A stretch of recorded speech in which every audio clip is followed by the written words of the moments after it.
Hi everybody, and welcome to video number 3.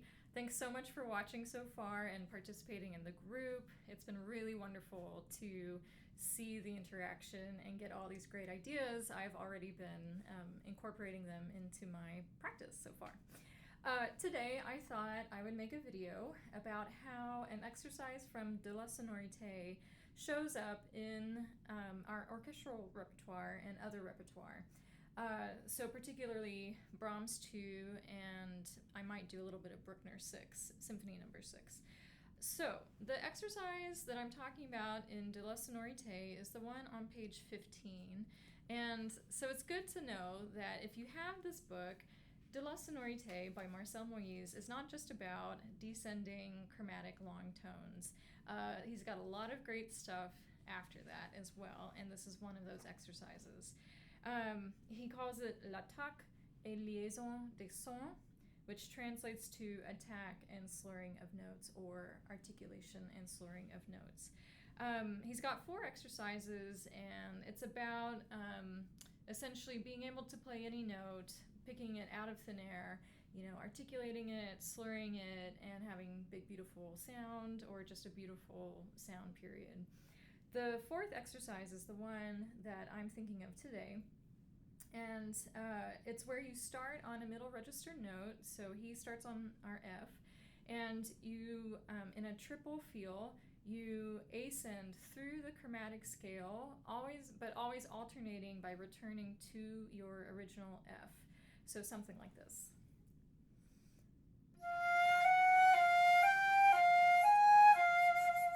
So it's really similar to the Remington exercises that a lot of bands in secondary schools use.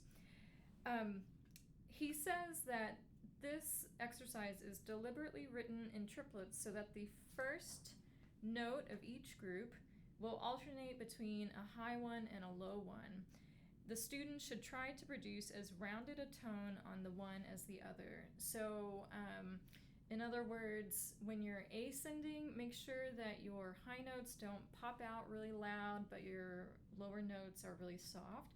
So he wants you to equalize them. Once you reach, so let's say you're going up the chromatic scale, and you reach your high C, you come back to your starting note F, then you start going down through the register.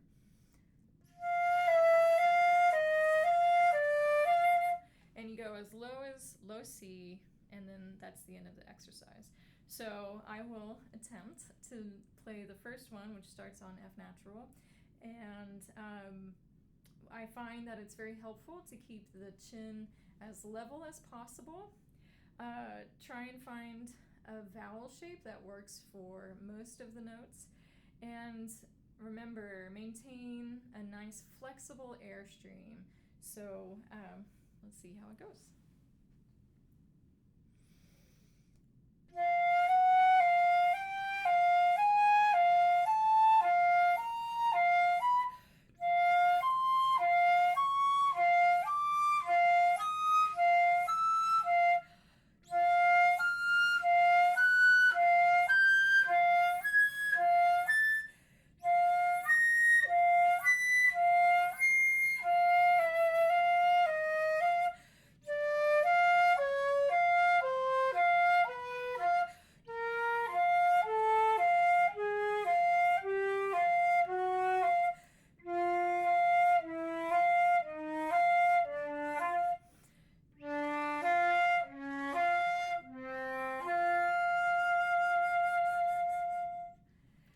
So this is really helpful when you come and find yourself playing Brahms Symphony number 2 in an orchestra, because in the very first movement, after the big solo that is always asked, or not always, but often asked for on auditions, at letter I, there are some descending chromatic type intervals, very similar to what Moyse has as practice in De La Sonorité.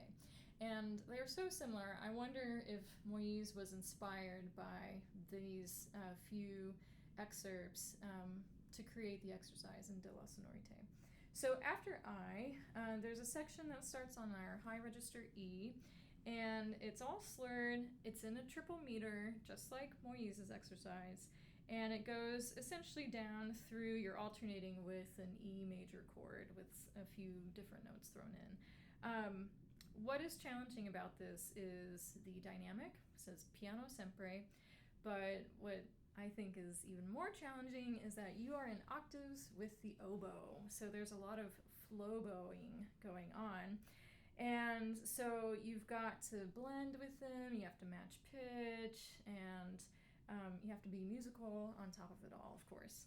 So I'm going to play it slowly, and I'm not going to worry about being musical with it right now. I want to just focus on the smoothness of the intervals.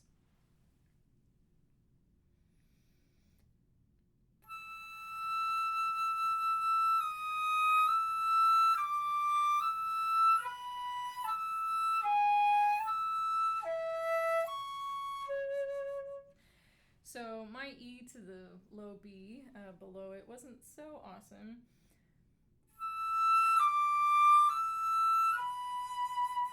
So I kept my chin up just a little bit more, and that helps a lot.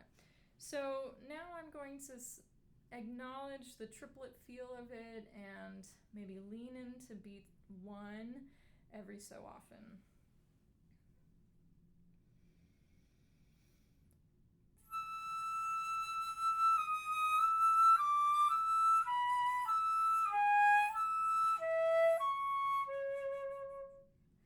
And then 3 bars later, we have the same exact pattern starting on F.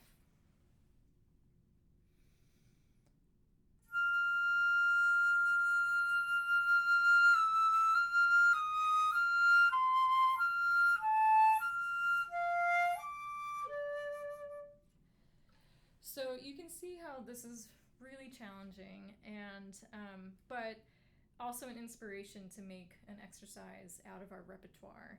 And I think that's really fun and exciting, and I've always talked about how I should keep a list of these types of moments from the orchestral repertoire that kind of pop up.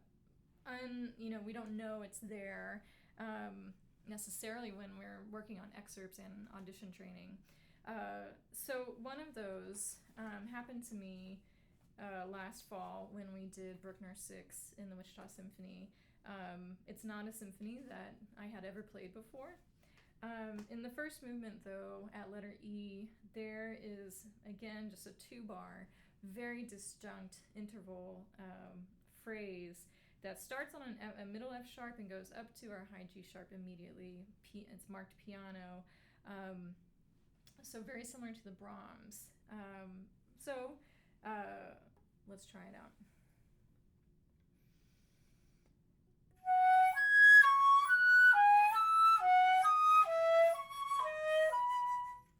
So no matter what happens, at some point you have to forget about the pitch and whatnot. When you're in performance, you absolutely have to sell it and just make beautiful music out of it. So try not to forget that last little part. So enjoy these. I will post little pictures of the excerpts for you in the comment section of the video. And please keep posting your own videos and your own ideas. I love seeing them, and I think it's great that we can share them and try and get through this together. All right, keep calm and flute on. Bye.